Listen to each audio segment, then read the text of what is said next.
देश के number 1 channel के नंबर 1 शो कच्चा चिट्ठा में आप सभी का स्वागत है। आपके साथ मैं हूं सबीना तामंग देशमुख।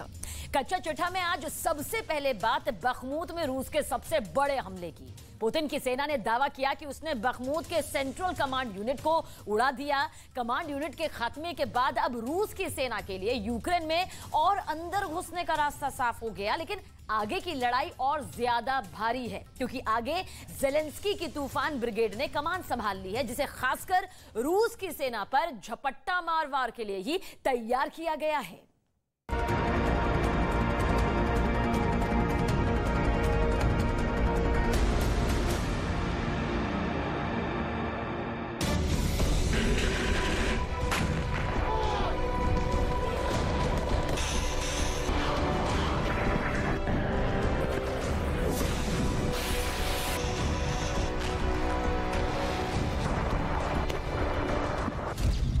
पहला हमला।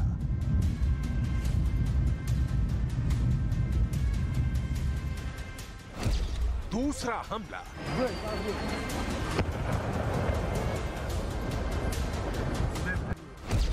तीसरा हमला। ये 3 हमले तो महज बान की भर हैं। रूस के रक्षा मंत्रालय ने बहुत बड़ा दावा किया है। यूक्रेन के सेंट्रल कमांड यूनिट को उड़ा देने का दावा, वो भी कोई ऐसी वैसी कमांड यूनिट नहीं। रूस का दावा है कि उसके हमलों से बखमूत सेंट्रल कमांड यूनिट धुआं धुआं हो गई है। रूस की तरफ से ये हमले उस वक्त किए गए जब यूक्रेन के राष्ट्रपति बेलारूस बॉर्डर का जायजा ले रहे थे। बखमूत सेंट्रल कमांड यूनिट को उड़ा देने का दावा युद्ध के लिहाज से बहुत बड़ा दावा है, क्योंकि बखमूत सेंट्रल कमांड यूनिट के सफाये के बाद रूस की सेना को आगे बढ़ने से कोई नहीं रोक सकता। रूस का दावा है कि बखमूत सेंट्रल कमांड यूनिट के उड़ाने का काम रूस की एयरफोर्स, मिसाइल फोर्स और आर्टिलरी यूनिट ने मिलाकर किया है। रूस के रक्षा मंत्रालय के प्रवक्ता इगोर कोनाशेंको ने यूक्रेन के उड़ाए गए कमांड सेंटर की लोकेशन की भी जानकारी दी है। ये Bakhmut central command unit Ukraine के पूर्वी डोनेस्क इलाके में बखमूत से करीब 20 किलोमीटर दक्षिण पश्चिम में कॉन्स्टेंटिनोविका में तैनात थी, जिसे रूस ने ताबड़तोड़ हमले कर मिट्टी में मिला दिया है। रूस के इस दावे को लेकर यूक्रेन की तरफ से अभी कोई बयान नहीं आया है, लेकिन रूस के दावों को माने तो रूस के आर्मी कैंप में भी अभी जश्न का माहौल है, क्योंकि रूस के रक्षा मंत्रालय ने दावा किया है कि पिछले 24 घंटे में यूक्रेन की 86 आर्टिलरी यूनिट को निशाना बनाया गया है। यूक्रेन के 127 इलाकों में बारूद बरसाकर हाहाकार मचा रखा है। यूक्रेन के 25वीं एयरबोर्न ब्रिगेड के 3 कमांड सेंटर को उड़ा दिया गया है। साथ ही साथ यूक्रेन की 116वीं प्रादेशिक रक्षा ब्रिगेड पर भी बम बरसाए गए हैं। ज़ेलेंस्की इन दिनों मुश्किल हालात से गुजर रहे हैं। यूक्रेन के तमाम इलाके रूस के हमलों से खून से रंगते जा रहे हैं। दावा तो यहां तक है कि पुतिन को पता चल गया है कि ज़ेलेंस्की के पास हथियार खत्म हो गए हैं। यहां तक कि अब ज़ेलेंस्की की सेना रूस के फाइटर जेट्स को टारगेट नहीं कर सकती।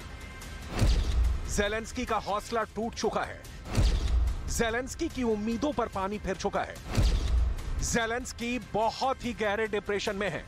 ऐसे में सवाल है कि यूक्रेन युद्ध में एक के बाद एक मिल रहे शॉक से कैसे उबरेंगे ज़ेलेंस्की। दावा किया जा रहा है कि ज़ेलेंस्की अब अपने खास तूफानी ब्रिगेड के भरोसे हैं।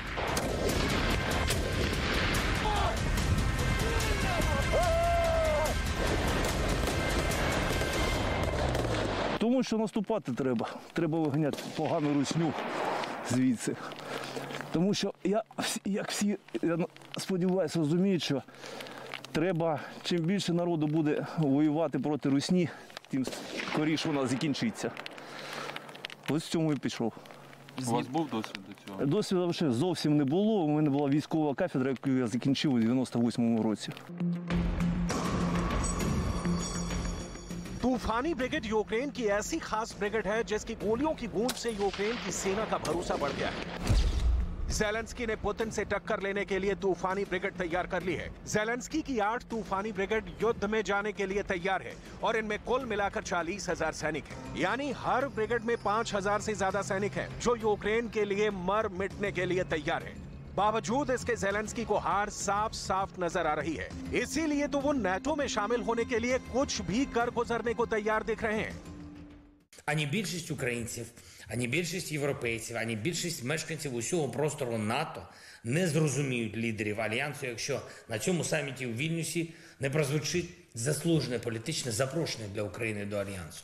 Україна все зробила для того, щоб наша заявка була задоволена. All NATO allies have agreed that Ukraine will become a member. President Zelensky has a very clear expectation. We discussed this, both the issue of membership but also security guarantees. And of course, Ukraine needs security because no one can tell when and how this war ends. Ukraine की ये तूफानी brigade कहां है, क्या करने की तैयारी में है, ये तूफानी ब्रिगेड कितनी घातक है, रूस के वार पलटवार करने में कितनी सक्षम है, इसे आगे बताएंगे। उससे पहले यूक्रेन के राष्ट्रपति ज़ेलेंस्की के सामने कितनी बड़ी चुनौती आन पड़ी है, इसे जान लीजिए। विदेशी मीडिया के दावों की माने तो पुतिन की एयरफोर्स ने यूक्रेन की राजधानी कीव पर बहुत ही बड़े हमले की तैयारी पूरी कर ली है, जिसकी शुरुआत बखमूत सेंट्रल कमांड यूनिट के सफाई के साथ मानी जा रही है।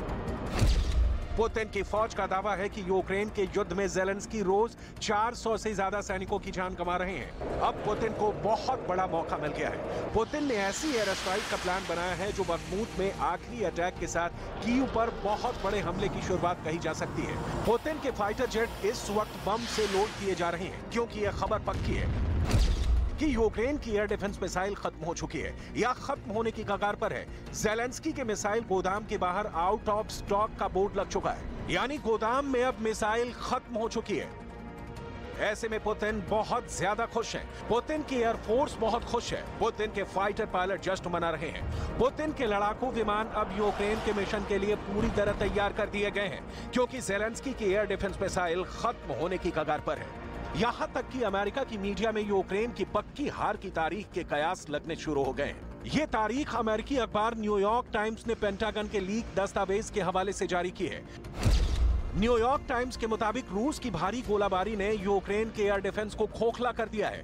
पेंटागन के लीक दस्तावेजों के हवाले से अमेरिकी अखबार ने लिखा है कि 3 मई तक यूक्रेन का एयर डिफेंस पूरी तरह से चरमरा जाएगा। रिपोर्ट के मुताबिक सोवियत काल के यूक्रेन के जो S-300 और बक एयर डिफेंस सिस्टम उसे रूस के लड़ाकू विमानों और बॉमर से 89% सुरक्षा देते थे, वो मई के पहले हफ्ते तक पूरी तरह से जर्जर हो जाएंगे। पेंटागन के लीक दस्तावेजों का हवाला देकर न्यूयॉर्क टाइम्स ने लिखा है कि यूक्रेन के वो तमाम एयर डिफेंस सिस्टम जो फ्रंट लाइन पर यूक्रेन के सैनिकों की ढाल की तरह काम करते थे, वो भी 23 मई तक पूरी तरह से खत्म हो जाएंगे।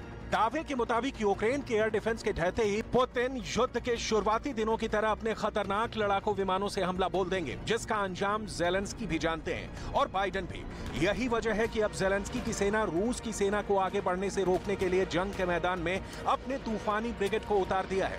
ये सेना पुतिन की सेना को खत्म करने के लिए जंगलों में घूम रही है। ज़ेलेंस्की ने 4-5 हजार नहीं, 10-20 हजार भी नहीं, बल्कि 40,000 सैनिकों की नई फौज तैयार कर ली है। 40,000 सैनिक यानी 4 डिवीजन। इतनी बड़ी फौज तैयार करके ज़ेलेंस्की ने इरादा साफ कर दिया है। ज़ेलेंस्की न सरेंडर करेंगे, न हार मानेंगे। इस तूफानी ब्रिगेड को खास तौर पर रूस की सेना पर काउंटर अटैक करने के लिए तैयार किया गया है। ज़ेलेंस्की ने कहा है कि डर के आगे जीत है और इसीलिए ज़ेलेंस्की ने 40,000 नए कमांडो तैयार कर लिए हैं, जो बखमूत पर बहुत जल्दी रूस की पोजीशन पर हमला कर सकते हैं। Ну, настрій дуже сильно бойовий, бо я сам з Херсонської області, і мою територію окупували. Тому дуже сильна мотивація. Ну і в-других, дуже велика мотивація, освободити свої землі. Тобто мотивація народу дуже є, бо ми незалежні. Україна – це ж незалежна держава, і ми боремося за свою незалежність. ये सैनिक बखमूत का बदला लेना चाहते हैं। ये सैनिक ज़पोरिज़िया का हिसाब बराबर करना चाहते हैं। ज़ेलेंस्की की 40,000 फौज पुतिन पर कैसे हमला करेगी, पुतिन की सेना को कैसे घेरेगी, वो इसकी तैयारी करने में लग चुकी है। वीडियो में इन सैनिकों की ट्रेनिंग देखिए। Готуємося. Ну, яким чином? Це, по-перше, злагоджена робота. По-друге, захищати і нападати – це різні речі. Там інші втрати, там інша концепція, там взагалі все інакше. Тобто захищати – це одне, наступати – це інше. Там зовсім інший рівень, по-перше, підготовки, інші навички потрібні. Тому зараз... यूक्रेन के इन कमांडोज की ट्रेनिंग बहुत खतरनाक है। इस बात से पुतिन वाकिफ हैं और वो डॉनबास में मिली बढ़त या बखमूत में मिली कामयाबी को खोना नहीं चाहेंगे। ज़ेलेंस्की की नई फौज स्पेशल ऑपरेशन करेगी, रूस के अड्डों को तबाह करेगी। इन ब्रिगेड्स का नाम है Hurricane, Spartan, Chervona Kalyna, Frontier, Rage, Azov और काराटैक। ज़ेलेंस्की ने इन ब्रिगेड्स में 40,000 नए कमांडो तैयार करके उनको कूच करने का ऑर्डर जारी कर दिया है। ज़ेलेंस्की के इन ब्रिगेड में एक बड़ा हिस्सा महिला सैनिकों का भी है और ये भी पुतिन की सेना से बदला लेने के लिए बेताब है। लेकिन इन 40,000 कमांडो पर पुतिन का एक हथियार भारी पड़ने वाला है। ये हथियार इतना खतरनाक है कि सब कहने लगे हैं कि पुतिन अब पिघला कर मारेंगे। ये डोनेट्स्क का इलाका है और यहाँ घूम रहा है पुतिन का माइन हंटिंग सिस्टम। ये ड्रोन से बनाया गया वीडियो है। पुतिन का एंटी माइन रॉकेट सिस्टम आगे बढ़ता जा रहा है। सामने जंगल में ज़ेलेंस्की के फौजी छुपकर बैठे हुए हैं। कमांडर से ऑर्डर मिलता है और एंटी माइन रॉकेट सिस्टम का बटन दबा दिया जाता है और फिर उसमें से निकलता है वो चार्ज जो बारूदी सुरंग को उड़ाने में काम आता है। जंगल के बीच जहां यूक्रेन की सेना का अड्डा है, जहां ये बारूदी चार्ज गिरता है, देखिए फिर वहां क्या होता है। आप इस बहुत ही खतरनाक धमाके को देखकर समझ सकते हैं कि यहाँ यूक्रेन का ऐसा कोई फौजी नहीं होगा जो जिंदा बचा होगा। इस बात की गारंटी पुतिन का ये बहुत ही खास हथियार देता है। Всех наших военных формирований, Минобороны, добровольцев, всех сделать так, чтобы вообще не было обстрелов. Ну, именно к этому, так, если сократились уже к этому постепенно. ये तबाही मचाने वाली मशीन है UR-77। इसे माइन क्लियरिंग लाइन चार्ज कहते हैं, यानी एंटी माइन रॉकेट सिस्टम। ये बारूदी सुरंग साफ करने वाला एक हथियार है। इसे मेटियोराइट भी कहते हैं, यानी उल्का पिंड। ये अपने निशाने की तरफ एक उल्का पिंड की तरह बढ़ता है और फिर उसे पूरी तरह नेस्तोनाबूद कर देता है। कीव के आसमान में भी कुछ ऐसी ही चमक ने बहुत बड़े खतरे की घंटी बजा दी है। 10 सेकंड का ये वीडियो विदेशी मीडिया में सुपर ट्रेंडिंग है।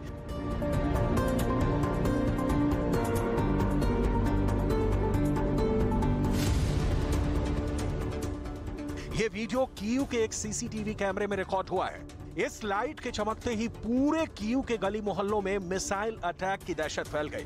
मिसाइल हमले के भ्रम और भय में कीव में खतरे का सायरन बज उठा। लेकिन अगले पल जो हुआ वो और हैरान परेशान करने वाला था। ना ही कोई विस्फोट हुआ, ना बारूद फैला और फ्लैश लाइट फिर अंधेरे में समा गई। इसे देखते हुए यूक्रेन के एक अंतरिक्ष अधिकारी ने दावा किया कि यह चमक एक उल्का पिंड की हो सकती है। गौर करने वाली बात यह है कि रूस का एंटी माइन रॉकेट सिस्टम भी किसी उल्का पिंड की तरह ही आगे बढ़ता है। पुतिन ने इस हथियार को मारियोपोल में इस्तेमाल किया और इसने वहां ऐसी तबाही मचाई कि यूक्रेन का एक बहुत खूबसूरत शहर पहले ही जर्रे जर्रे में तब्दील हो गया और अब यूक्रेन का power centre capital Kyiv Putin की नजरों में है।